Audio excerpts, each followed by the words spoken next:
like the one that we are having right now, what's easy to get lost is the amount of level of care, the amount of level of buy-in from players. Now, you could say, well, Blake, some parts and times it didn't look like there was a lot of buy-in. I would disagree with you. I just think that you're not a great team. And you find ways to win. And then at the end of the game, you have an interim head coach that embodies the state, who embodies what this place has kind of been built on.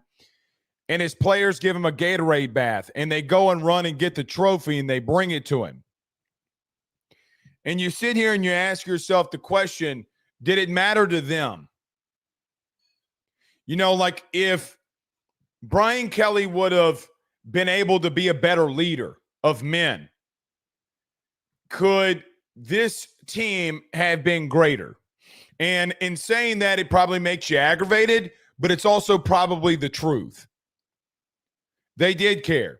What today wasn't the prettiest game. Now, you look at Arkansas as a 2-8 football team. I'm with you. I know what you, Blake, that's a horrible football team. They are. They are. But they also have only lost one-score games to pretty much everybody that they've lost in the SEC. They've battled with everybody. I'm happy for Frank because when you grow up in Louisiana, you grow up in this state, you as a fan, like if you, like I'm talking to you, like I'm pointing at you listening to this, and I'm pointing to everybody that will watch this post game and say to yourself, like, if that were you and you were tasked of being the interim for your team, I just ask you, how much would today have meant to you? Again, did the first and third quarters, were they completely abysmal? Yeah, they were pretty bad. Offensively, the foundation of your offense is god-awful. And we'll talk about that. But you found a way. Good on you. And I'm very happy for Frank. Very happy for him. And he gets himself another game here as LSU beats Arkansas 23-22 to become bowl eligible. Nevertheless, we're live. Everybody do us a favor by hitting the like and share. Share to all those groups if you're on Facebook and to all those social media pages. You're watching us, listening to us on YouTube. Like, subscribe, notification bell, wherever you listen to podcasts. Rate, review, and subscribe. There's a couple of ways to get involved in the show. We already had a couple of people get involved into the show here, like Malcolm sent a $10 super chat and says, hit the like and hit the subscribe. Yes, hit the like and subscribe button. Okay? Do us a favor. Do exactly what Malcolm has said here. Malcolm is 1,000% right. I need you all to do me a favor and hit the like and share. If you're on YouTube, do us a favor. Hit that subscribe button down below. Or you can do like Daniel and James and become members on the YouTube channel. We're constantly putting out members-only content on the YouTube channel. If you want to join, you want to become a member. So we really kind of go behind the curtain, stuff that we don't talk about in live shows, like real things that we're hearing. You can go there. And, oh, by the way, it's Lane Kiffin going to Florida. I'm sure that will come up in today's episode. So those are a couple ways to get involved into the show here today. We'll break the game down. We'll talk about Lane Kiffin if we have time. We'll get into some of your thoughts, questions, concerns via phone calls at the end of the show here. Every AYS postgame show brought to you by our good friends over at FanDuel. Download the FD Sportsbook app today. We're just speaking about Lane Kiffin. Do you think they're going to be Florida? Best place to do that, best place to bet that is with our partners over at FanDuel. Download the FD Sportsbook app on Android and or Apple iPhone. I know I place my bets and will always place my bets with the number one sportsbook inside the state of Louisiana. That's our good friends over at FanDuel. For any thoughts, questions, concerns, go over to FanDuel.com/RG for more details. You can set your preferences. When you go to FanDuel.com/RG, it stands for reliable gambling. And I said my preferences. I know how much I do not want to spend in a month. You can do that as well. It's why with those things in place that we are partnered with our good friends over at FanDuel and why we see eye to eye here. But we are always partnered and powered by good friends over at FanDuel, so download the FD Sportsbook app today. I know what you're here for. Listen, before we get to the game, I'm going to bring this up. There is a lot going around about Lane Kiffin right now. Let me just say this. This is non-sourced because everybody that I talk to around Florida, they seem to believe that a deal is done with Lane Kiffin to Florida. For me, not saying it's not going to happen because they seem to have a lot of confidence. I am not saying that it's not going to happen. However, I'm going to need to see Lane Kiffin leave in the middle of end of a season here while his team could win a playoff, go and win a playoff game and go to the playoffs. It doesn't feel right to me. Something feels off here. Something feels completely off. I'm going to need to see it. Florida, this feels like Lincoln Riley 2021 to me in a lot of ways, but I'm going to need to see Lane leave Ole Miss at the end of the season when he's got a playoff run that is going to be going on here. He very well may. I think it would kill his image if he were to leave and agree to a deal with Florida because he's spent all season, literally spent all season trying to reshape his image. To do that would completely crumble his image. In case you don't really know what I'm talking about, I'm pretty sure a lot of you got to know what I'm talking about right now. A lot of people around Florida saying that Lane Kiffin is going to, or at least one person, I guess, but there's a lot of buzz coming out of Florida that Lane Kiffin is going to accept the job tomorrow. I got to see it, man. I got to see it. This isn't an LSU thing right now because he might not go to LSU. For all I know, he's not coming here, for all I know. Or he is. I don't know. I sincerely, hand to God, do not know what Lane Kiffin's future holds. What I do know is I've never seen a coach kind of do something like that before, and I'm going to need to see him do it. Now, maybe Ole Miss pushes him out. I don't know. What happens if he beats Florida today? I would assume that Florida beat writers are going to be in that press conference, and they're going to say, have you accepted the job to be the next head coach of the University of Florida? It's going to be interesting to see what he says. I will promise you this, after that game tonight, there is absolutely nothing that I will be doing more than watching that post-game press conference of Lane Kiffin. Nothing. There's nothing that's going to take me away from it. So I know a lot of you have those questions. I'm sure that you've seen all of this stuff, but I 1,000% am going to be watching to see what he says. All right, let's get into the game. And listen, I will tell you this. This is sourced. Golly. This is sourced. Lane Kiffin's highly up there on LSU's board. They're not going to go down without a fight. They may swing and miss, guys. They very well may swing and miss. Listen to me. If anyone tells you, and I mean anyone, well, my uncle who's got a source or my uncle who knows the board of supervisors, let me tell you something. If anyone tells you that Lane's not one of, if not the top target for LSU, they're lying to you and they have no idea what they're talking about. However, LSU's not going to go down without a fight here, and let's see what they do. Let's see what they do.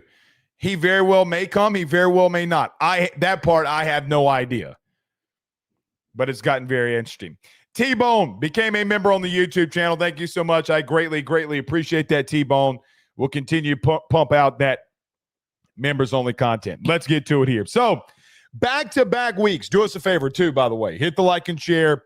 Share to all those groups. Don't forget to subscribe. Subscribe right down below if you're on the YouTube channel. Let's get into what an actual postgame should be. So LSU, for the second straight week, won a coin toss. 14 straight before last week. LSU had not won a coin toss. They won their second in a row. Kind of ironic if you ask me in a lot of ways, but it's just the truth. You lost 14 in a row. Maybe you'll win 14 in a row for all I know. But LSU would defer to the second half, which would honestly, I say help them, but really and truthfully kind of not help them at all.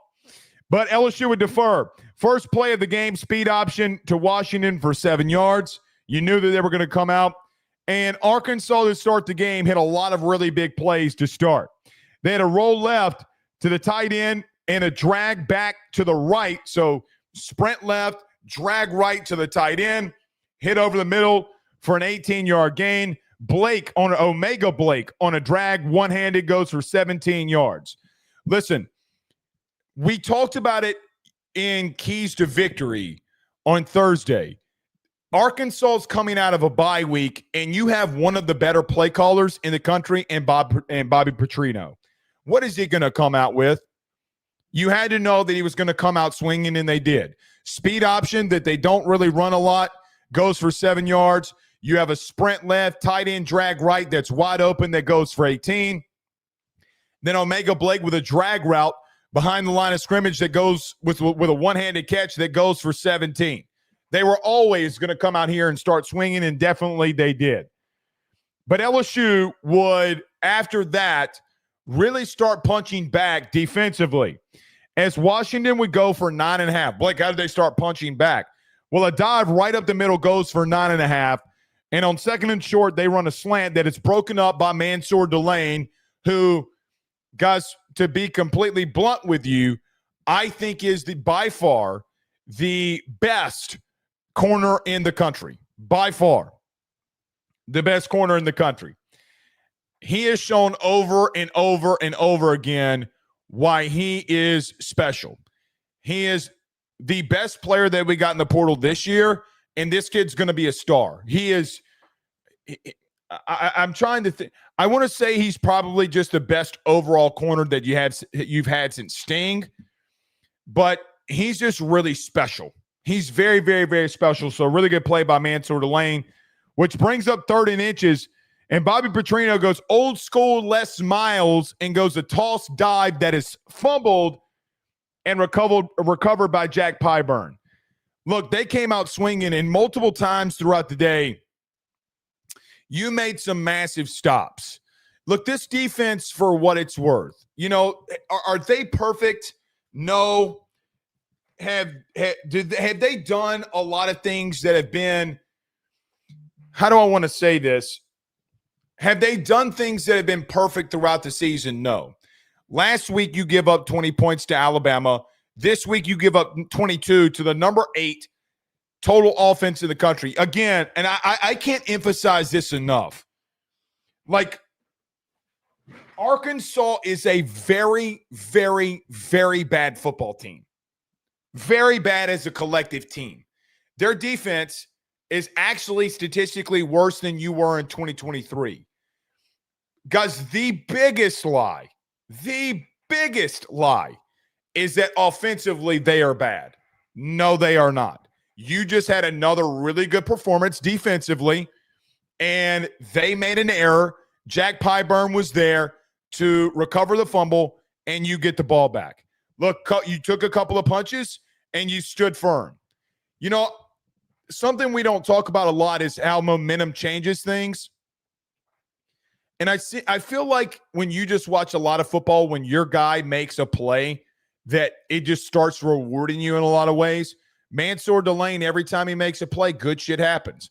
Like, you could even fast forward to the end of the game, and he's battling even out of bounds to make sure that the Arkansas receiver Sharp does not come down and maintain possession of the football, because the very next play they miss a field goal that ultimately wins you the game. So every single time number 4 makes a play, it seems like that good shit comes behind it. But LSU would get the ball on a fumble recovery and a really, really big stop by LSU. But offensively, God, the first and third quarters were really bad. Starting out the game was really, really, really bad for you. Barry on a zone read goes for 2 yards. Then you run a fake toss with Xavion Thomas coming across the middle. That's almost picked off by Arkansas. You could see Van Buren telling Xavion that he's got to sit in the zone. I agree with him. He can't keep running. He's got to sit in the zone. Guys, they're going to have timing issues with Michael Van Buren. He just hasn't taken first-team reps. And glad that the ball wasn't picked, right? But Xavion's got to sit down in that zone. When you're running a dagger and you're the primary dagger route and you're the primary, you got to know that your quarterback's going to try to hit you in that zone window. Van Buren throws it. Xavion continues to run, and it almost gets picked. Timing in connection with the quarterback and receiver is going to be off. And they're not going to have a lot of time until maybe a bowl game if Van Buren remains the starter here, which I anticipate that probably he would, that it's going to continue. I didn't even got to Garrett Nussmeier yet, but we'll get to that at the end of this drive, I guess. Now, we'll get to it now. But look, there's going to be timing issues. So Garrett Nussmeier is out for this game because of an alleged injury, and I say alleged injury that happened on Thursday. Guys, I don't know if there's a strong chance that this might be the last time that you've seen Garrett Nussmeier. The sack and the 5-time WCW Spinaroonie champion Booker T that got him pulled against Alabama, that might be the last play. I don't know what's going to happen here. I've asked around. We'll see. We'll see. I think you play Van Buren for the future and see what he's got. And he's got 3 more games to show you. Colin Hurley also has stepped away from the team for personal reasons. He was always going to hit the portal. So you have one quarterback right now, and it's Michael Van Buren. Guys, Michael Van Buren's going to have to burn his red shirt. And the truth of the matter is, he's going to do something that Nuss refused to do a couple of seasons ago.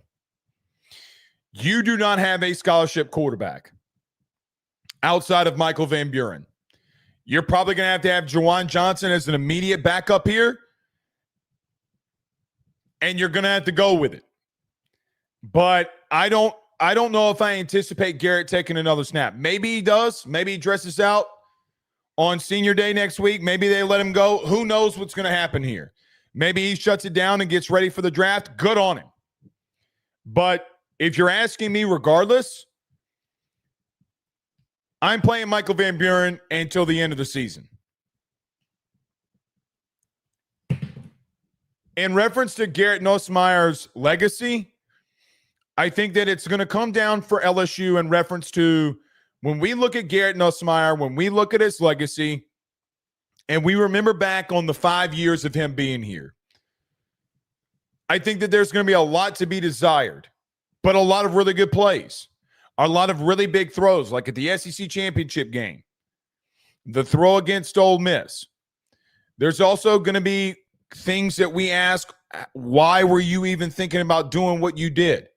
Whether it be the A&M game last year, where he spins away, throws the ball up to a 5-7 receiver, and it gets picked. The multiple Spinaroonies that he hit that got him sacked. Guys, the truth of the matter is, this is not the time for the conversation about the legacy of what it might have been if Garrett Nussmeier. We don't even know if he's going to come back to play. But it did not go the way that I'm sure he anticipated. But it did go anticipated as some people that are in the media anticipated it could go. I didn't think it would be this bad. But I didn't think that he would take a step. And you got to put in the work. You got to put in the work.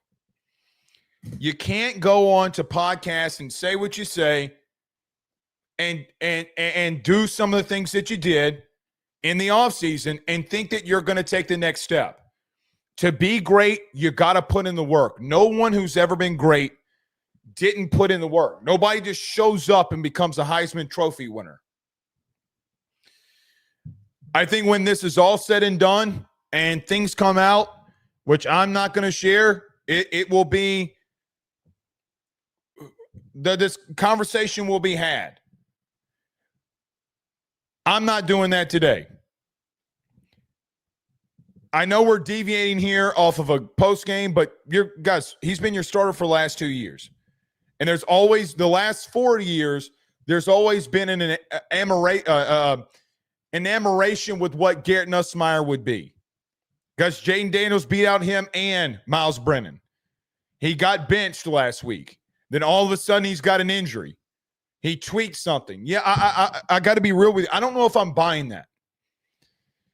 I will take pushback off of that. But, guys, I mean, you had Frank Wilson on Monday saying both quarterbacks are going to play. We're gonna play the best quarterback, and all of a sudden you re-injure something. I'm out. I'm out on that. Maybe he did, maybe he didn't. I have no clue. Personally, I don't know. But what I do know is that when you play at LSU, you got to put in more work than anybody. And I don't know if this offense collectively did that. I don't. Let's see what the future looks like in the immediate future here with Michael Van Buren. So we'll see.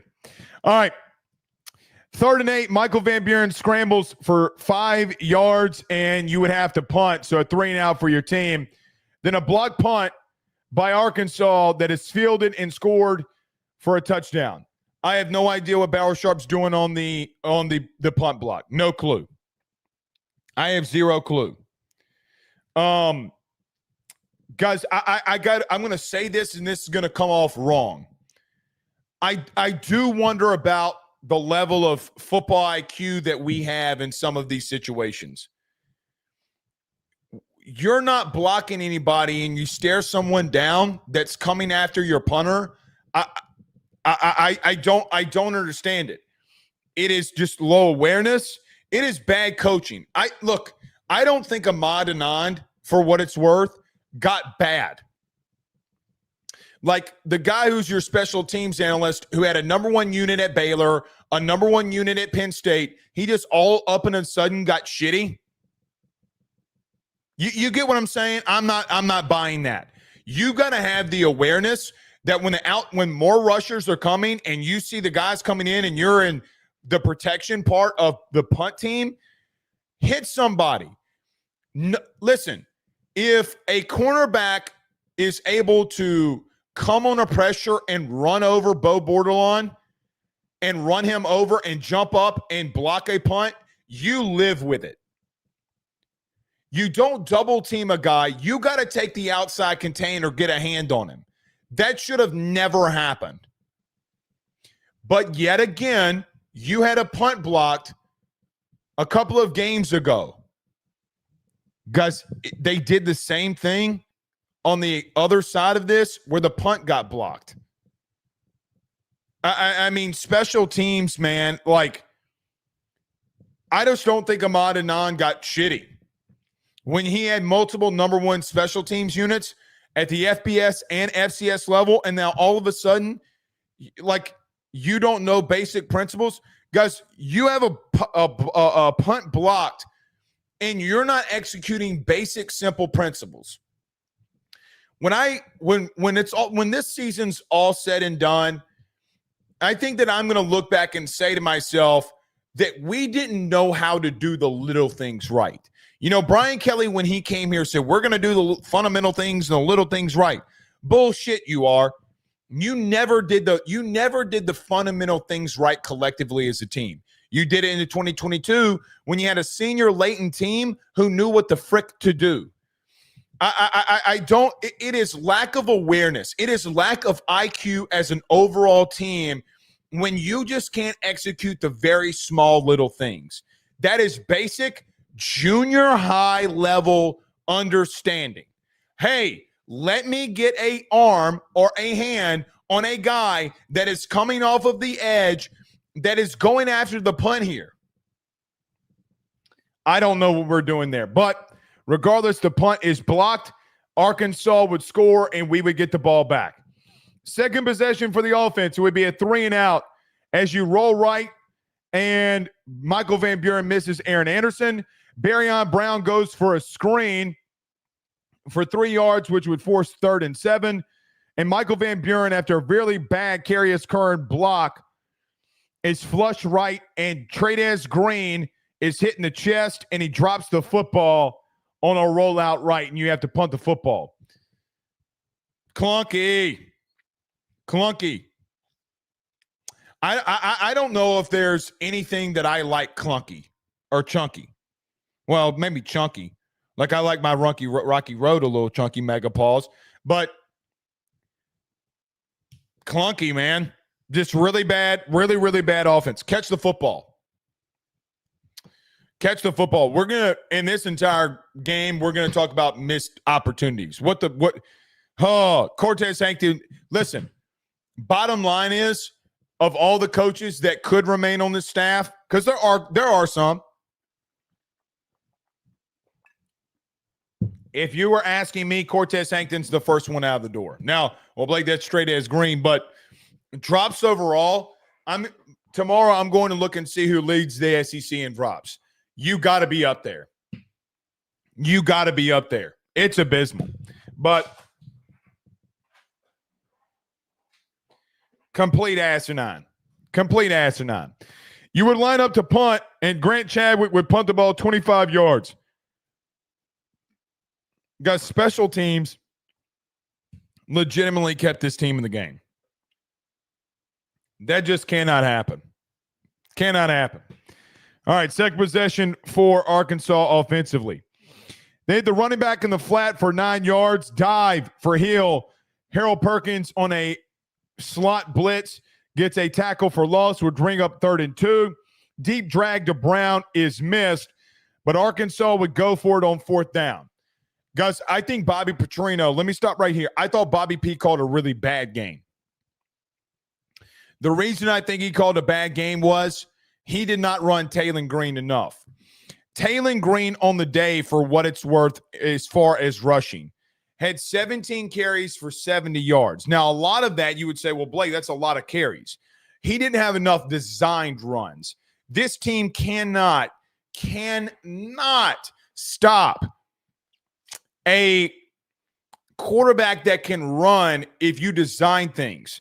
They line up here on 4th and 2, and they go for it on a zone read, and he gets 7 yards and a first down.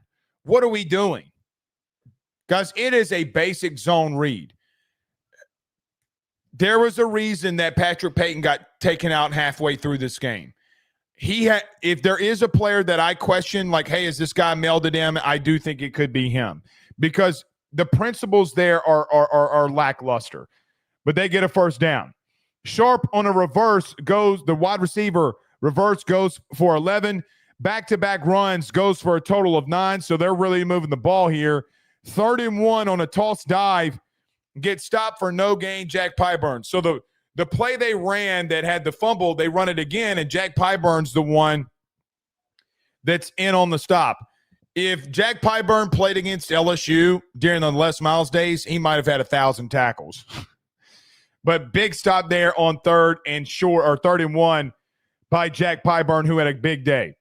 LSU would call a timeout on 4th and 1. And on 4th and 1, second 4th down attempt for Arkansas in this game. They had a play action with a tight end in the flat. A.J. Halsey, though, fell down. If Taylon Green would have saw that A.J. Halsey fell down, he had a wide-open receiver in the end zone that would have gone for a touchdown. But he doesn't. Wouldn't matter. They're still going to score. And he hits the tight end for the flat for a first down. Sharp, the wide receiver on a sweep, goes for no gain for Jack Pyburn, and then the 18-yard draw by Taylon Green goes for a touchdown. Again, this is why I say that I thought that Bobby P had a really, really bad called game. So the couple of design runs that Taylon Green had worked, right? Both on this drive worked. You had a quarterback draw, a zone read on 4th down that worked. I still don't think you could stop it. It's poorly executed, or it's well executed by them, but it's a really, really, really, really bad decision not to keep running him in big games, like big down situations, because I thought he would convert and I thought he would do a lot better. Right? He didn't. That's on him. So you want that interim job, you're not going to get it. Well, at least I shouldn't say he's not going to get it. I don't think you're going to get it. But as great of a play caller as you are, you got to know that LSU just cannot stop this shit. You got to know that LSU cannot stop it. So that's on Bobby P. What a horrible design. Well, he should have done that more. But this one had scored. LSU would be down 14-0. Got to be honest, man. I thought you were going to get blown out at this exact moment. But you wind up finding a way to win. Third possession offensively. You have Durham on a dive run for 7 and then a shuffle pass for 10. Really well executed. Really, really good plays for 17 yards. You go double tight ends, double formation. Durham on a dive run goes for no gain. Then you run the same doubles, but Barry on a play action screen goes for 13. Great things happen when Harlem Berry gets the football. Now, I still believe that Harlem Berry should have gotten more touches. He got 11 carries today, and he got, one catch, I think, for Harlem Berry? 3 catches, okay. So he got the ball 14 times. He needs to get the ball more. He is that special, and he's going to be that good. But Harlem Berry out in the open field is very electric. Berry on a counter run goes for 2 yards, and then you have a roll right and a drag route to Thomas that goes for 11. I thought this is where Michael Van Buren really started to find himself. You get him one really good easy pass, you roll him right, drag route to Xavion Thomas goes for 11. Barrion Brown on an out route, wide open, and it's dropped. Guys, I need to say something about this, and this is not me trying to be critical to Barrion Brown. I've seen a lot of people in this chat. I've seen a lot of people in just on social media. I've seen our own media corps talk about, God bless it. Got bit by an ant earlier on my leg, and it's bugging the shit out of me. All right, back to regular scheduled program here. I've seen a lot of people on social media. I've seen a lot of people in our own media corps like bag on a guy like Chris Hilton for having one drop. How many drops does Barrion Brown have to have before we say, hey, maybe we shouldn't make him a venture part of our game plan? I mean, guys, he's dropping simple stuff. Now, later he would have a deep drag route. Van Buren would try to push the ball down the field, and he drops it. Guys, we've never, for what it's worth, we've never, since 2000, outside of one time, have had a guy that's leaded LSU in receiving that's not from the state of Louisiana. Why we try to just do more than like, hey, this 3-star kid from Louisiana is really freaking good. And then the kid goes to Michigan and then has a touchdown catch a couple of weeks ago or whatever it was, or maybe a sweep, whatever it was. And I just say to myself, like, bro, what are we doing? I don't understand how Chris Hilton from our media corps can take the bashing that he gets from people that have never played football, by the way, in our own media corps, and he takes the lashings that he does, but yet Barrion Brown can keep dropping passes and you defend it. Either number one, you just don't know the game and it's okay to admit it, or number two, you have a massive bias. I think it's a little bit of a mixture of both, but the second thing that I said is the biggest thing there. I mean, stop fucking defending it. I will argue, and I mean argue, not debate. I will argue anybody who continues to defend that point. Like, at what point are you going to be mad? Chris Hilton has one drop on the season. One. Well, Blake, he had the fumble. Okay, sounds good. Barrion Brown has legitimately dropped many passes, and he has multiple tackles for loss because he's trying to run sideline to sideline on screens instead of getting north and south. So I don't want to really hear it anymore.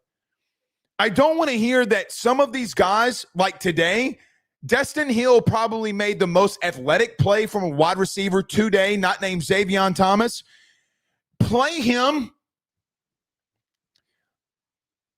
I don't care what you're paying these guys. I want to see what Destin Hill can do. I want to see what some of these other guys can do. I got to get on Frank a little bit on this too. He's got to take the rotation away from Cortez Hankton. I'm going to keep saying it. I'm going to keep saying it.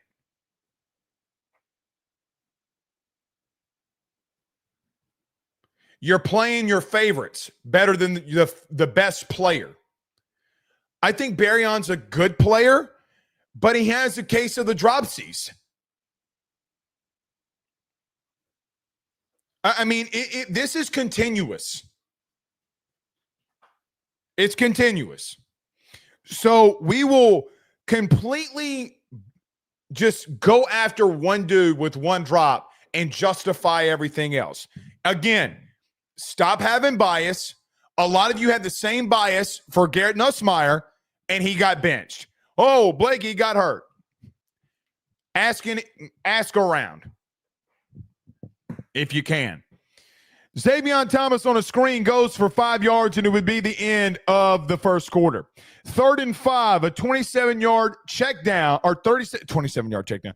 27-yard run by Caden Durham on 3rd and 5 goes for a touchdown. Love the play call number 1 because you know you're going for it on 4th down anyway. Let's go try to get as many yards as we can. Let's try to go get as many yards as we can. We're down 14-0. Let's just go see what happens. Caden Durham breaks a tackle, goes for 27 and a score. Caden Durham had his best day. The emergence of Harlem Berry, for what it's worth, has made a situation for Caden Durham over the last couple of games like, hey, man, I better really pick it up here. I better really pick it up. And he did, and it's a beautiful run by Caden Durham that goes for a score. It's good to see that you had a situation today where he got a massive run. Now, between your running backs today, and I'm adding this up really quickly, by your running backs today, you had 117 yards rushing. That's not bad at all.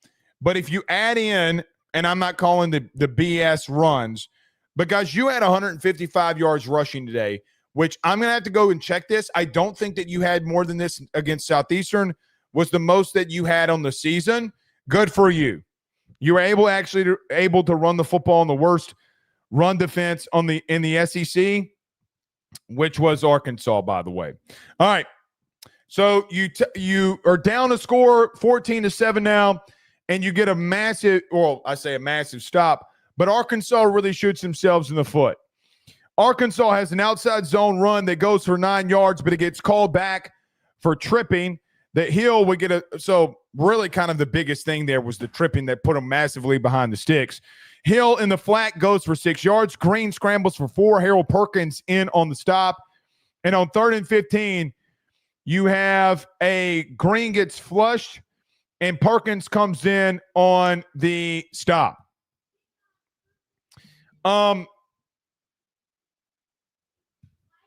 Just listen. This was the first time that Harold Perkins made a big play in this game.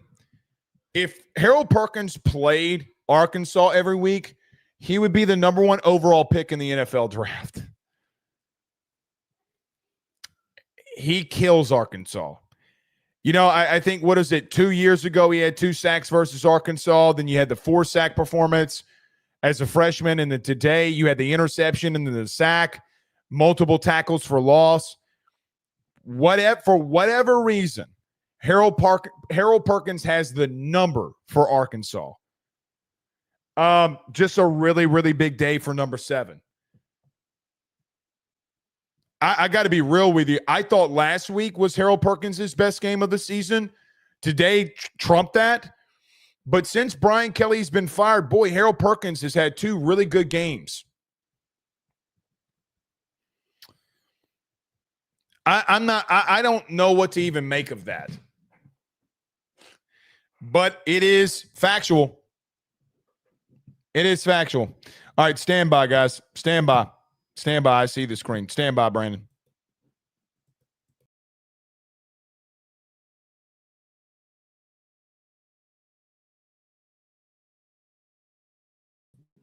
All right, we're back.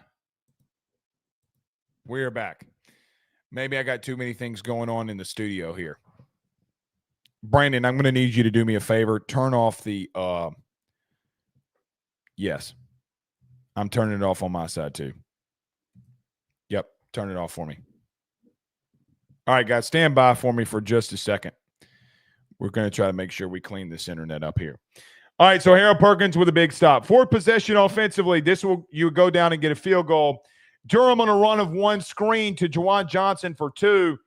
And on 3rd and 7, you have a post route by Barryon Brown that goes for 20 yards.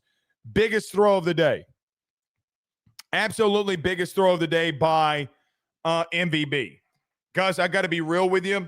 On the post on 3rd and 7, to Barryon Brown, I just don't think Garrett Nussmeier makes that throw. I don't. I legitimately don't.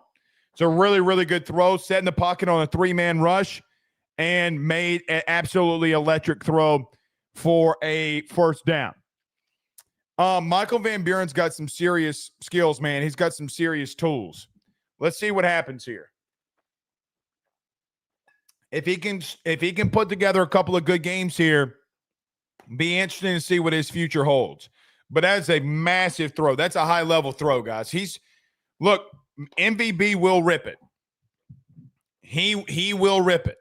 It's one of the best throws I've seen of the season because you got to fit it in a tight window there, and he fits it into a tight window. And let's just be blunt. We have not had a vertical pass game all year. At all. So when we talk about this, by the way, and we talk about, like, even if Garrett comes back, I don't think Garrett should play, quite honestly, because you can't get – MVB does the two things that you cannot do right now.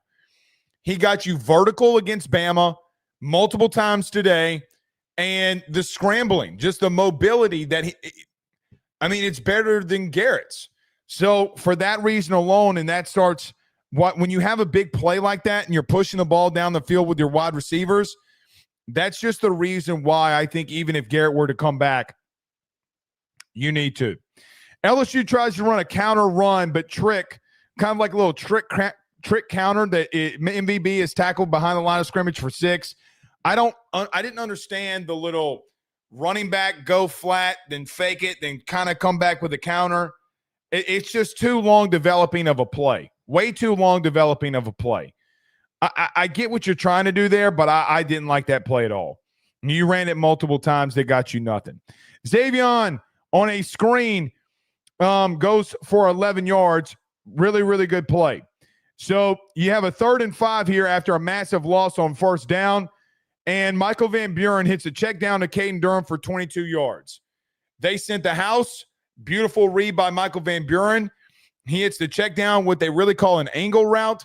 He hits the angle route, and then Durham goes for 22 and a first down. Again, I just feel like you're getting better quarterback play. This drive was really, really good for Michael Van Buren, even though it got led to a field goal here. Durham on a run for 2 yards and then hit Harlem Berry in the flat for 2, which brings up a 3rd and 6. And then Weston Davis whiffs on his block. Michael Van Buren gets sacked.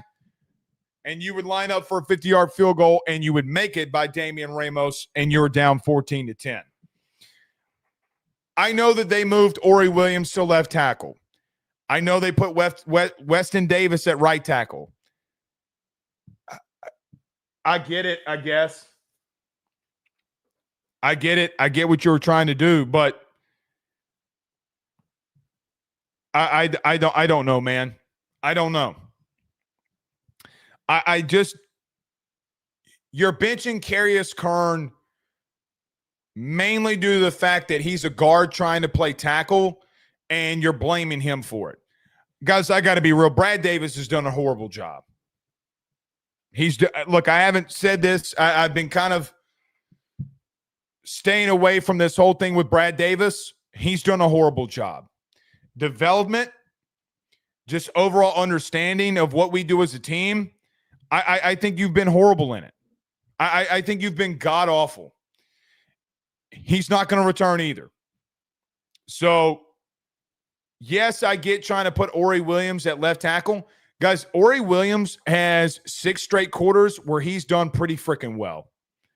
And what pisses me off is that you instantly inserted Ori Williams, and he's playing better than anybody on your offensive line.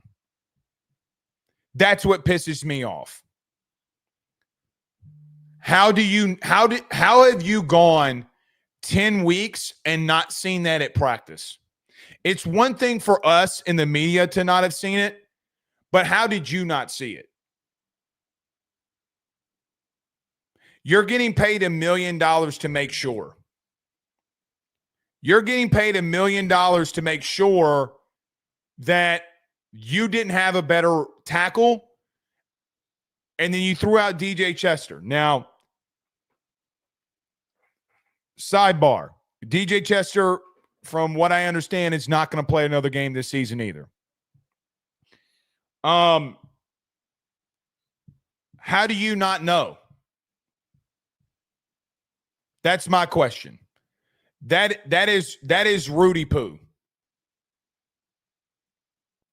That is Rudy Poo. Michael Van Buren didn't have a chance.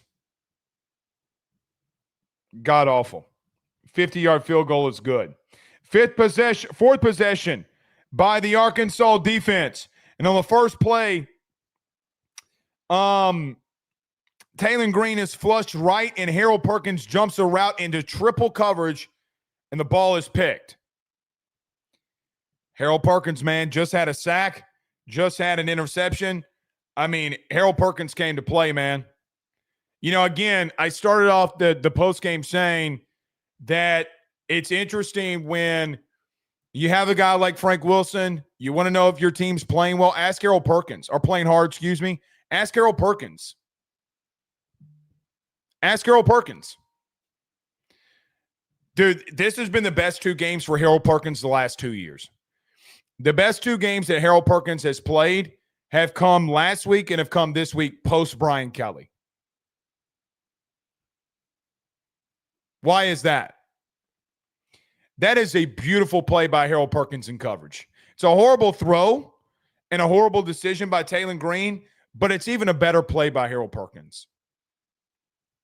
Perk has been phenomenal, man. He really has. And it's going to be interesting to see how he finishes this season. If he finishes it well, guys, I think he's going to hit the draft, and I think someone's going to draft him and got to be creative with him. But he's too athletic not to be in the NFL. What teams do with him, is he a positionless player? I don't know. But go find something for him. One of you defensive-minded coaches, like, you know where he fits perfect to me? He fits perfect in Pittsburgh with Mike Tomlin. That's if you're asking me, based off of what I have seen, because they do a really good job at developing from within and knowing the role that a player should be in. So, what a play by Perk.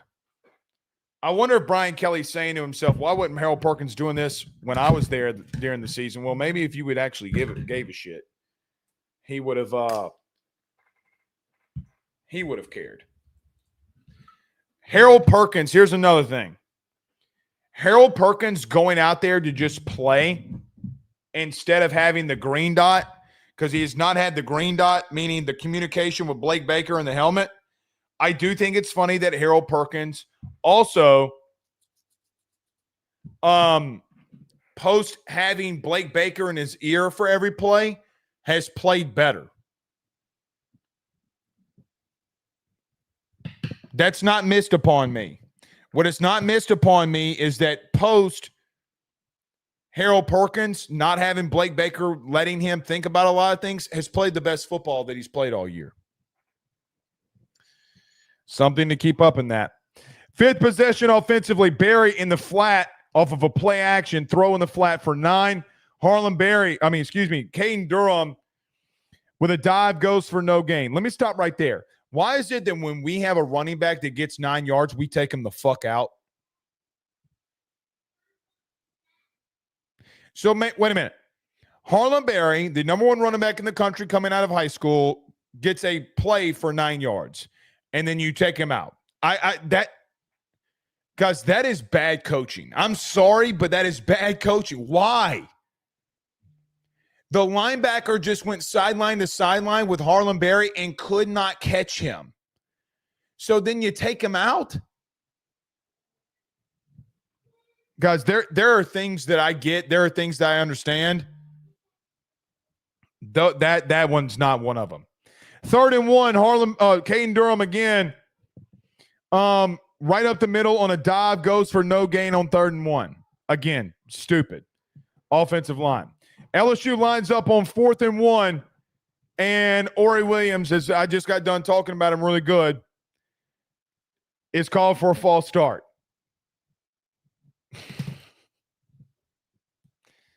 You huddled up to the line too.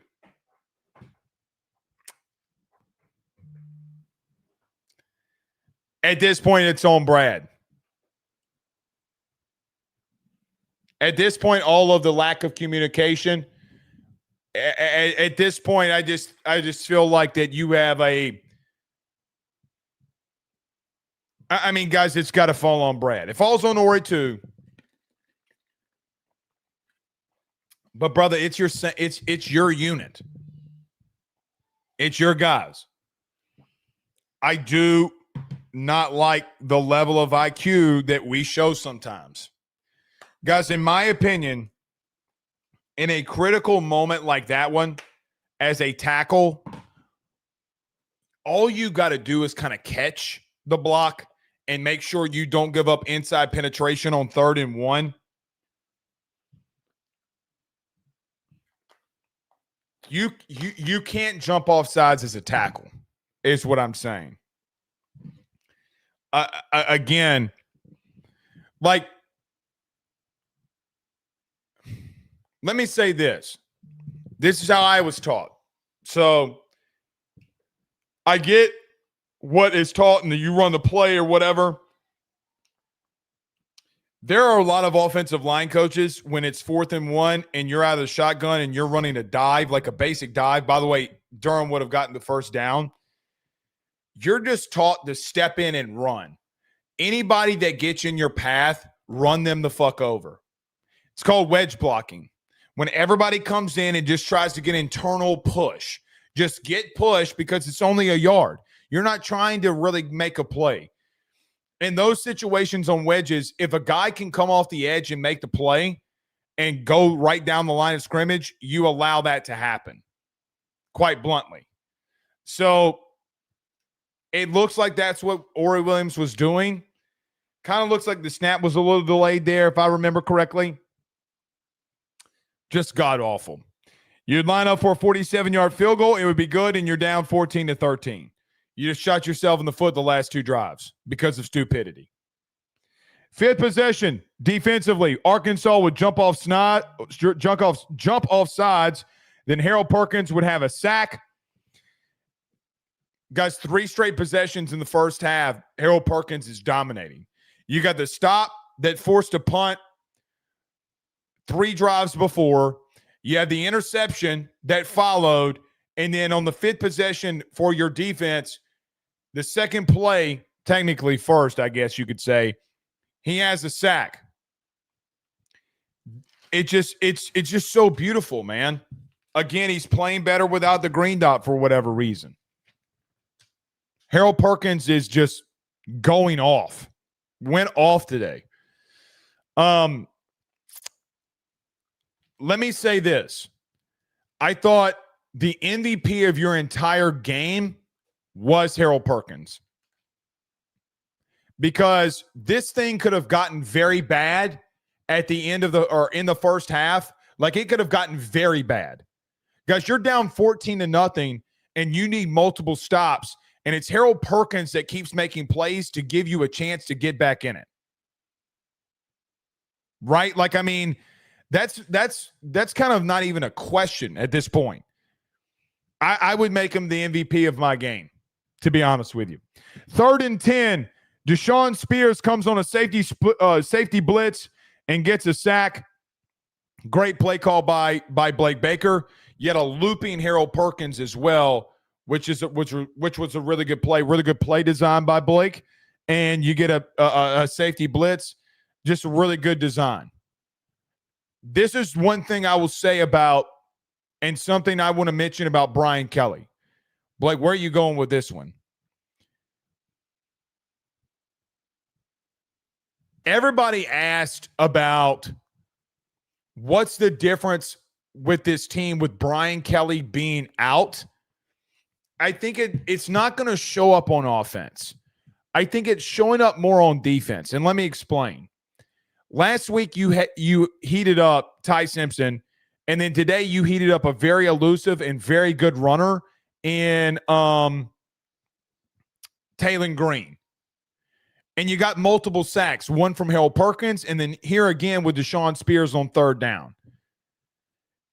Did Blake Baker was he unable to run the offense that he wants to run when a game plan is put in place and Brian Kelly told him to not run it? So I asked that question in a lot of ways in saying I don't think that you're going to see a lot of things offensively. Now, I'm going to counteract that in just a minute. I think you're seeing all of those things in Blake Baker's play calls for what it's worth, more than anything else. You did see a change today with Michael Van Buren, because I don't know if this whole situation with Garrett goes down the way it does with Garrett if Brian Kelly's still your head football coach. Not personally, I don't. So you get a sack and a really big possession here. 6th possession offensively. You got a drag route to Barrion Brown that goes in between his hands for another drop. Again, y'all would kill Chris Hilton. A lot of you would kill Chris Hilton for that. You would kill Chris Hilton for that. I've seen our media corps literally dog walk Chris Hilton for less. Just, again, man, like they're the same player and one guy keeps dropping the pass. Put in number 3. I got to be real with you. I do feel like that Cortez Hankton has a vendetta against Chris Hilton. Blake, you're biased in your own right. You love Chris Hilton. Okay. I mean, guys, at what point are you going to continue to have drops from the same guy from that position and say, okay, you took out Chris for less? Guys, I got to be real with you. They're not going to do this. If it were me on Monday morning and I was the interim, I'd see if I had a wide receivers coach. Now, you kind of can't do that, or somebody that can replace him, because the running backs coach that's the interim for Frank is Cortez's brother. Look, this isn't personal with me. It's not personal. But, I mean, listen, it seems this issue with Barrion seems personal. Like, it seems personal. How many times are we going to have drops? By the way, on the 3rd and 20, Barrion has to double catch it. Anyway, Barry on a counter goes for 1 yard or negative 1 yard, and you have 3rd and 11. Arkansas jumps off sides, and they blow the play dead. I didn't understand why they blew the play dead. If Michael thought he could get the playoff, they should have allowed him to, but SEC refs suck ass. So it is what it is. Then it would be the 2-minute warning. I didn't understand this. So they jump off sides, and the play wasn't run, and then they let the clock wind down to the 2-minute warning. If you blow a play dead, I could be wrong here. I mean, does the clock start on somebody jumping off sides? Maybe it does, and that could be me. That could just be me. But you blew the play dead. I thought under the 4-minute marker, when you blow the play dead, you blow the play dead. I'll reconvene that one. I'm going to go find that one out.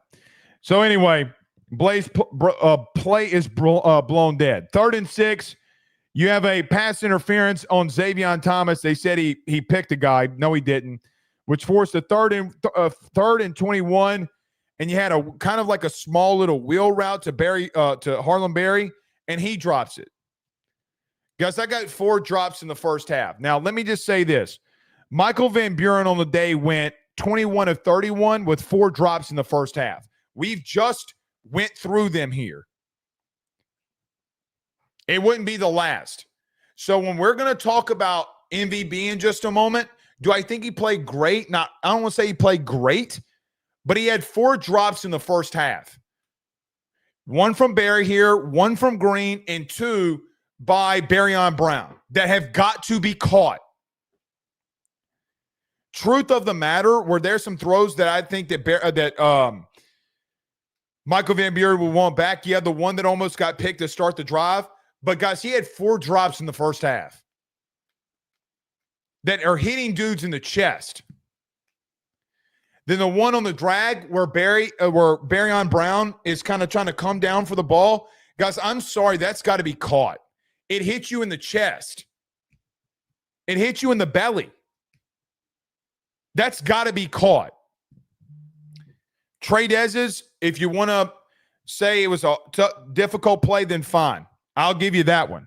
So regardless, 3 or 4 drops for a guy who could have been like 26, 27 of 31 on the day, that's got to be better. It's got to be better.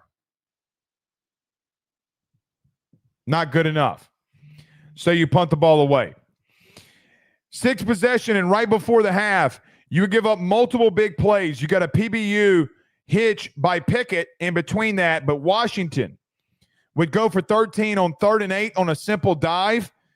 A post route that was missed by Taylon Green, but he would have multiple scrambles, and then you hit sharp in the flat, a wide receiver in the flat on 3rd and 4 for 24. So they got a couple of plays for small yards here right before the half. But on 3rd down, you have multiple big plays that cannot happen. On 3rd and 8, you have a long run. What? I mean, I get that you're playing off, but they cannot, on 3rd and 8, have a 13-yard run. You have a 3rd and 4, and then a guy is hit in the flat for 24. Like, you're trying to stop them before the marker. Why are we bailing out? So as much as I like some of the things that Blake Baker does, I just don't understand our end of half and how we do things. I do not. I don't get it. So why are we bailing on situations when you can make a stop on 3rd and 8 and 3rd and 4? They're not going to take a shot down the field. And if they do and they hit it, then so what? But you got to get off the field. I don't understand that. It drives me insane when coaches do that defensively. Why are you playing off? You have a PBU by a true freshman in DJ Pickett, and you have the best corner in football. Play man, stop them on 3rd down, and live with it. Live with it.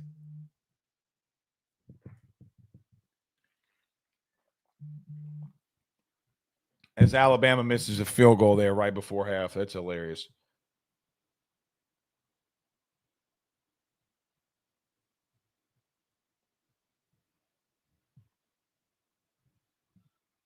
That's hilarious. But anyway, Crutchfield on a fade goes for 25 yards. God bless it. God bless it. I don't get that. I don't get that.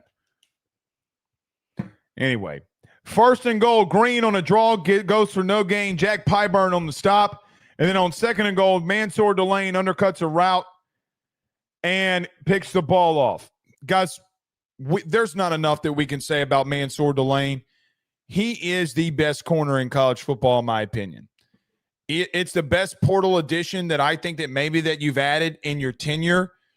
in the overall portal period defensively, because obviously it's Jaden Daniels offensively. I mean, I'm trying to think of somebody defensively, and maybe I'm just completely whiffing here. I don't know if you've ever had a better player defensively from the portal than Mansour Delane. He is the best cover corner in the country. I mean, I think he deserves the Thorpe Award, to be honest with you. I think he's that good. I could make the argument that I think he's one of, if not the best defensive player in the country because of what he does. Guys, that is elite covering. What he does on a down in, down out basis, guys, this is what we've seen from DBU. So the one thing that you've gotten back into kind of all of this, that is what a corner from LSU looks like. Somebody's going to have to show me. Someone's going to have to show me a better cover corner in the country than Mansour Delane. He is. This is what I feel like. When we always talk about like offense and defense, and we talk about like what old LSU used to be like and how high queue of players that you had, that's what I think of. That's what I think of. Beautiful, beautiful anticipation by Mansour Delane and an interception. That guys things could have gotten bad there. Yet again, your defense comes up with a massive, massive stop. All right, possession right before the half. Durham and Barry both go on a run for 14 yards, and in between both of those runs, Frank Wilson would decide to call a timeout. Play action under center. Barryon Brown on a deep drag route gets held, and a PI on Arkansas would give you another first down. Hilton on a fade route, throw is underneath and really broken up by Chris Hilton. You got to hit him in stride, man. Neither one of your quarterbacks have been able to hit him in stride. Hitch for Thomas goes for 12 yards, and you run the field goal unit on, and you make the field goal 16-14. I saw a lot of people on social media, in our media, saying, why are you going for the field goal there? You trust this offense to execute a throw along the sidelines or not jump off sides or not do something dumb and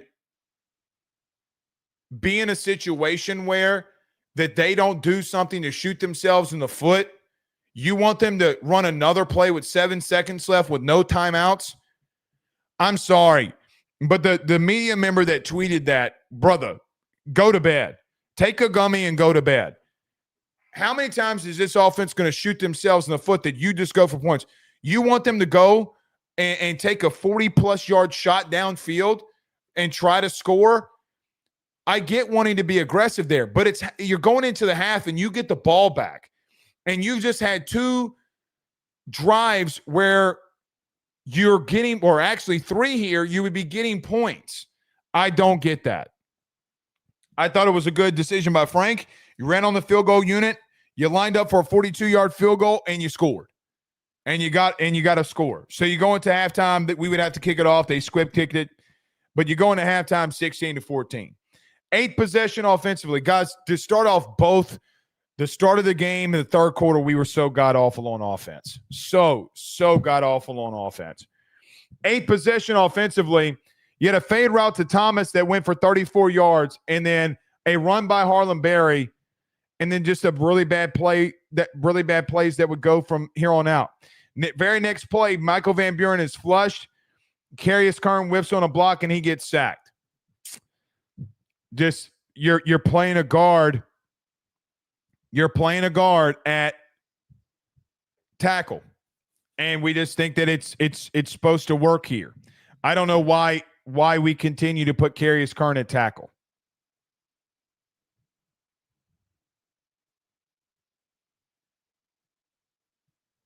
I just don't get it. I just don't get it. It baffles me. He's the best guard on your team. He's the best guard on your team. Why we're doing that, I have no idea.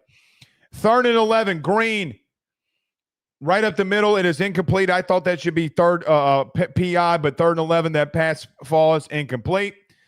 Then defense would come out to start the second half. Man, you got obliterated on the ground this coming out of half. Arkansas would have runs of 3 yards, 55 yards by Taylon Green on a zone read, Washington on a dive for 23 yards, then another run for 3. Washington on a toss would go for no gain, but you're offsides. You would have a fullback dive that goes for 2. Then you line up on 3rd and goal from the 2-yard line, and Washington would get a yard. So they haven't even thrown a pass yet, and you got all the way down to the goal line, to the 2-yard line, where they just busted you up. Now, the Taylon Green run really set that up. Again, this is what I talked about earlier in the day. There weren't a lot of designed runs for Taylon Green that I just don't understand why. Like, I feel like Bobby P, for whatever reason, sometimes, like, he is a good play caller, but how, when Taylon Green has multiple design runs, an 18-yard touchdown run on a quarterback draw, a 7-yard run on 4th down on a zone read, and then a 55-yard run by him on a zone read, why through 3 quarters do you only have 3 rushes from him? Like, I know some of the scrambles, but those are scrambles. So you have, 17 plus 55? Y'all do the quick math. Was 72 yards, right? 70-something yards. He's got 70 yards on 2 rushes. Like, that is insane to me. That's insane to me. Bobby P's like that. That is inexcusable. If you're asking me, like, that's completely inexcusable. So, anyway, all right. You get to 3rd and goal, and they get 1 yard, so it forced 4th and goal, and they would go for it. And a quarterback sneak is stopped by a leaping Jacoby and Guillory, the big man, to get the stop on 4th down. Man, listen, I said this during the week when we kind of actually got to talk about games. Jacoby and Guillory's been so massive for you, man. He has been so massive for you. He has been so clutch in the interior. You know, we focused on some of the 5th-year seniors that were coming back, and the guy that came off an Achilles injury that put in all the work. Jacoby deserves a lot of flowers for this season. He's going to get himself drafted. At minimum, he's going to get a chance in somebody's camp because he's played way too good and been way too physical in the interior not to, like, get a chance. Another thing here. It's just such a high football IQ play. They're at 4th and goal at the 1. They have a running quarterback. You know that at 6'6", you know they're going to sneak it. I know the center's going to cut me. So I'm going to jump over you and hit the quarterback and make sure he doesn't get any yardage. So you got a high IQ play by Mansour Delane, and now you have a high IQ play by Jacoby and Guillory.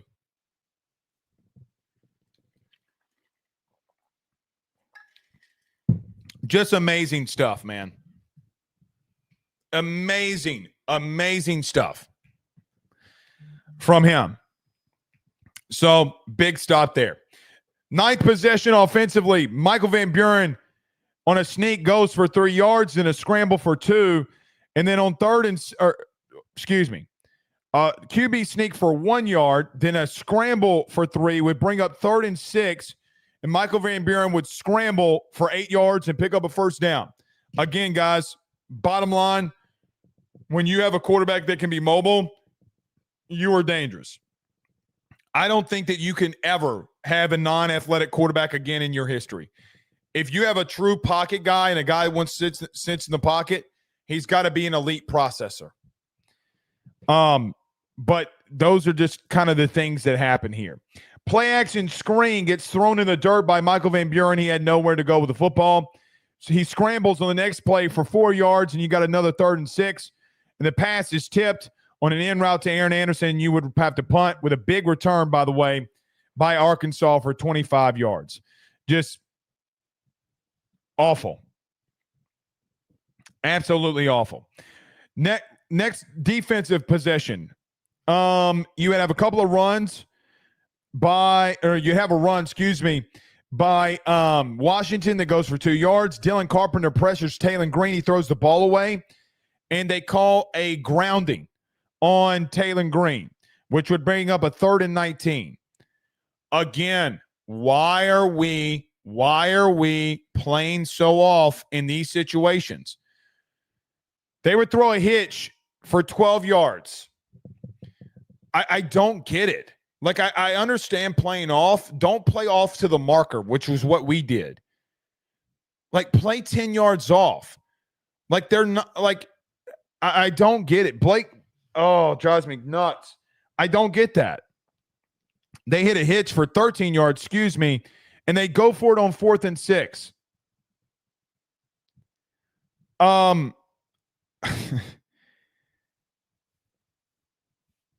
You can't let them have that massive yardage with a play caller like this who's got nothing to lose.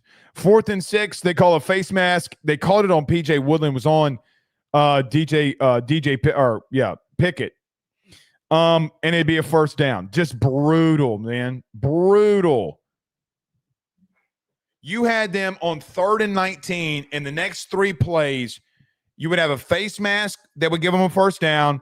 Washington on a simple dive run from 10 yards out would go in for a score. And then the 2-point conversion would be good as Taylon Green hurdles A.J. Halsey to make it 22-16. Guys, you had him in 3rd and 19. That is bad. Very bad. That can't happen. You got to get off the fucking field on 3rd and 19. Heat him up. Send Harold Perkins. Like, why are you playing Perkins coverage? Like, he is having the game of his life, and you're sitting him back in coverage. Makes no sense.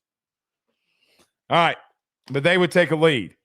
Barry on a dive goes for no gain. Play action, rollout right. A comeback by Xavier Thomas that goes for 15, but it gets called back for holding because of Weston Davis.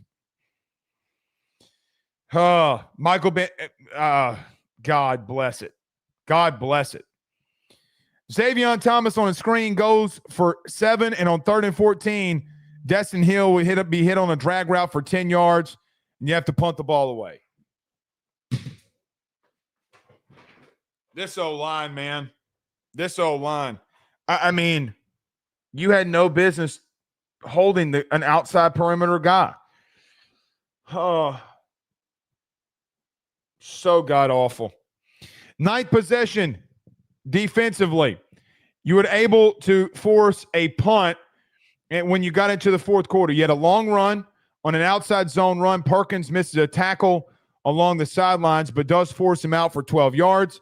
You had a veer that they blew up by Harold Perkins on a corner blitz and a tackle for loss. So here comes Perk yet again. Gooden on a sack along with C.J. Jackson, and they get to Taylon Green. What are we doing? Like, you could have prevented a score earlier, and then now you're starting to heat him up. Heat his ass up. I mean, sometimes we just have no feel. All right, so after the sack by Gooden and Jackson would be the 4th quarter. You're down 22-16, 3rd and 18, a run by Washington up the middle for 10, and they would punt the ball away. 11th possession offensively. Barry goes on a counter for 6 yards. And this would be the drive, by the way, in the 4th quarter that would really set you up for the win. It was all the fake play drive, all the little creative plays they would do. So you have a counter run by Barry that goes for 6 yards. Jack Johnson on a fake reverse goes for 7 and a first down. A double pass by Xavier Thomas, and he misses Green. You're pulling out all the stops. So a fake reverse with Juwan Johnson, and then a double pass by Xavier. Now, remember the fake reverse here in just a minute by Juwan Johnson, because you're coming back to him. Durham on a dive run goes for no gain, and it would bring up 3rd and 10. Barryon Brown on a dagger route goes for 21. A beautiful throw by Michael Van Buren. Again, even, guys, there's 2 times here on 3rd and 10 where you're in a situation where Barryon Brown is hit for 20 yards on a post and now a dagger route over the middle of the field where Michael Van Buren on a 3-man rush sits in the pocket and makes an elite throw. Guys, it's been missing from your offense. It's been missing. The best quarterback on your team right now is number 11. I don't want to hear about he's hurt. Again, go ask anybody around. I'm not buying it. I'm not buying it. Again, I need to dig into it myself, but I'm not buying it at all. Michael Van Buren gives you the best chance to win, and he's pushing the ball down the field when it matters. Durham on an outside zone run goes for 6. Johnson on a fake reverse, and he throws the ball to Trey'Daz Green for 10 yards. That's beautiful, man. Like, you got to go for broke, and Alex Atkins does. So you do a reverse, then you do the reverse, but the reverse is a reverse of a reverse, and then you throw it to Trey'Daz Green for his first catch of the day from a running back, converted quarterback, now back at running back, now back at quarterback. Really good stuff there. A toss pass that goes to Parker, or double pass. So a Johnson outside zone run, he throws it to Van Buren, and Van Buren throws it to Parker for a first down. Guys, they had no idea. You came out here like the whole Harlem Globetrotters in this hoe. Just you went for broke. Listen, man, we're going to run every fun play we got. Screw it. We can't move the ball anyway. Let's go unconventional as hell, and let's pop them in the mouth. Beautiful stuff there. So multiple first downs on runs, fake reverses, double reverses, throwbacks for multiple first downs on the drive. Parker on a screen goes for 6. Trey'Daz Green called for holding. Xavion, a back shoulder fade, gets called for a pass interference. So the holding that you had by Trey'Daz gets wiped out. The ball don't lie, Tor. On a face mask by Xavion, and you get a first down. Quarterback power run by Michael Van Buren gets 3. Guys, even shit like that sets up your run game. It'll do it in a minute. Quarterback power goes for 3. Durham in the flat goes for 4, and with force, a 3rd and 4. Michael Van Buren would be flush right, and he would throw to Bauer Sharp in the back of the end zone. Touchdown.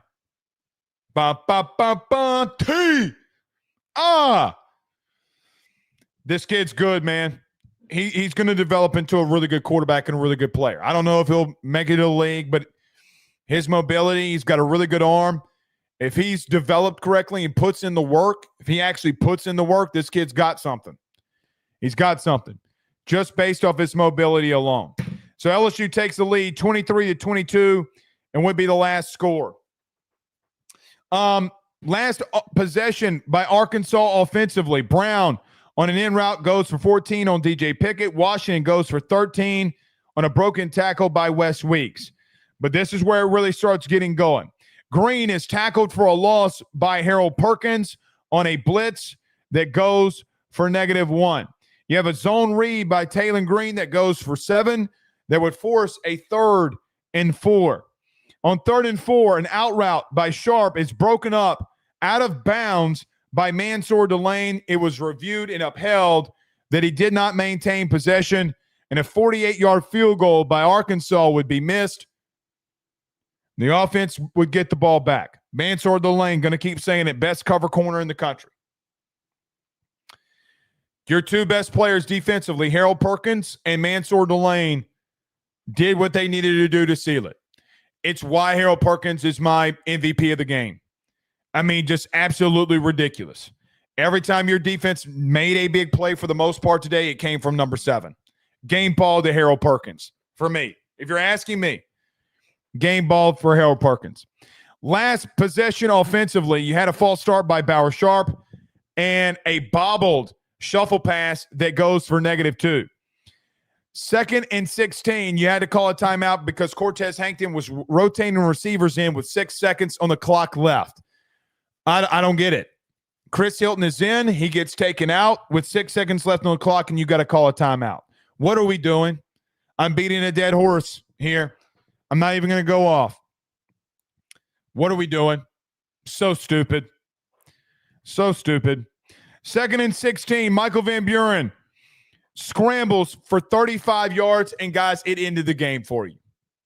Again, a quarterback that has the willingness to run. I mean, guys, I could end this here by just saying this. When we've talked about, and people have talked about, like, if Garrett's hurt, if Garrett this, does Michael Van Buren beat Ole Miss? Does he beat Ole Miss?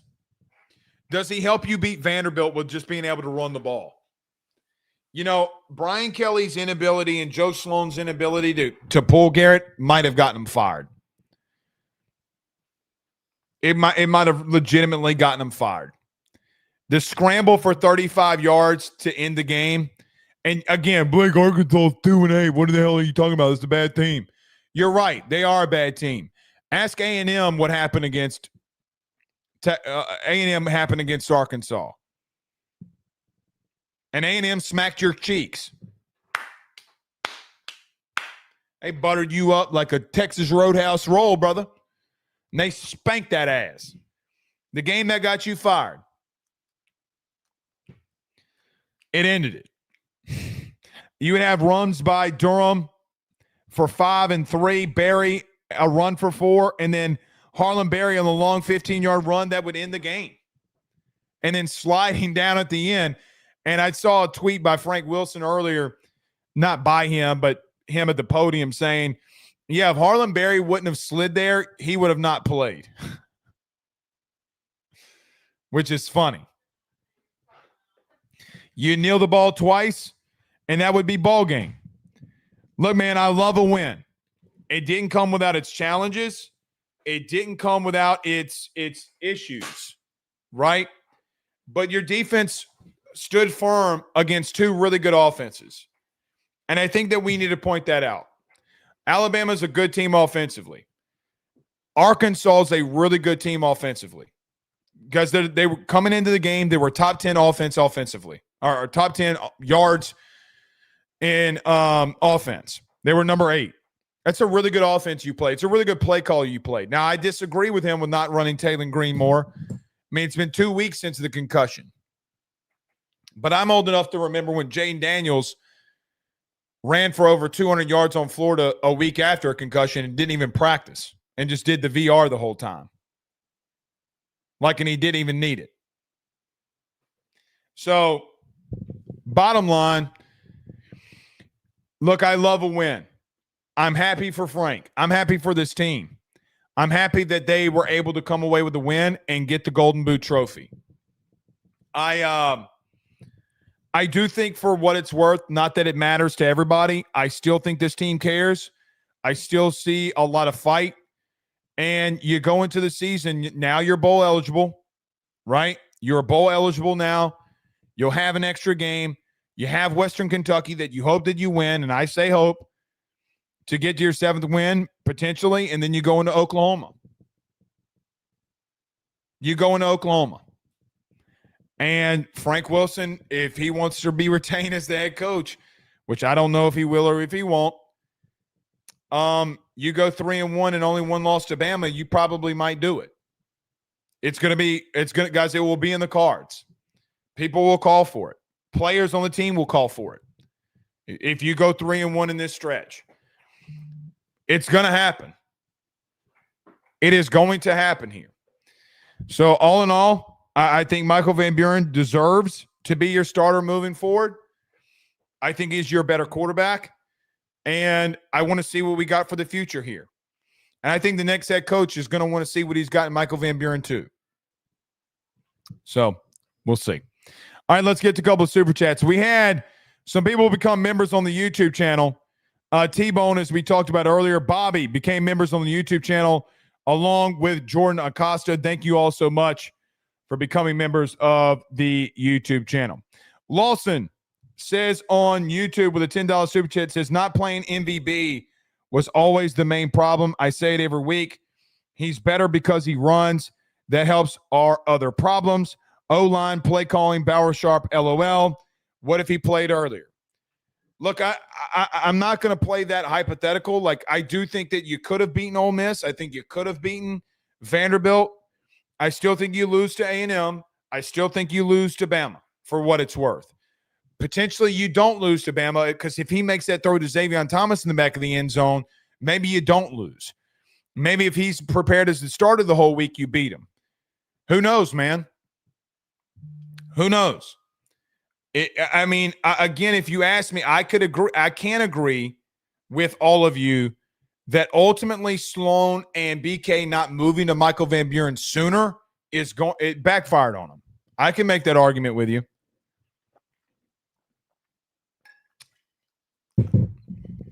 Things will come out. This offense didn't put in the work. Some of them did, some of them did not. General Grievous with a $2 super chat says, if you're our new coach, did you see,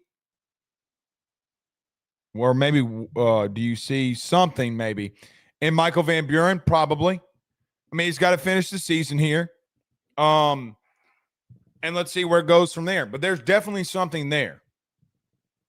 Guys, you can't win unless you are an elite processor. I'll say this again. Unless you're a very elite processor.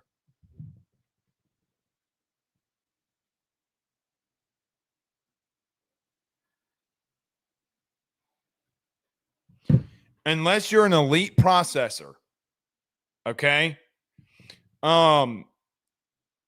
You're just more than likely not going to be able to do it with a true sit-back pocket guy. Like, it's probably not going to happen. That kicker from Oklahoma is so freaking good, dude. Sandell. Anyway. All right. I got to actually be out of here by 5 o'clock. So this is what we're going to do. We're going to do a segment of live call-ins on Monday. I got to run. I got things I need to do. Thank you for being here for the postgame show. Do us a favor. Hit that subscribe button down below. Every episode is brought to you by our good friends over at FanDuel. I'm sure they got the live odds of Alabama, Oklahoma that are playing now. I'm sure if you want to bet Ole Miss beating Florida, you can do that. But the place I'm going to do it in is our good friends over at FD Sportsbook. Okay, we'll see all of you soon. I'm sorry we're not going to be able to get the phone calls. That's why we didn't put it in the topics today, because I got to be out of here by 5. We'll see y'all soon. Y'all have a good one. Peace.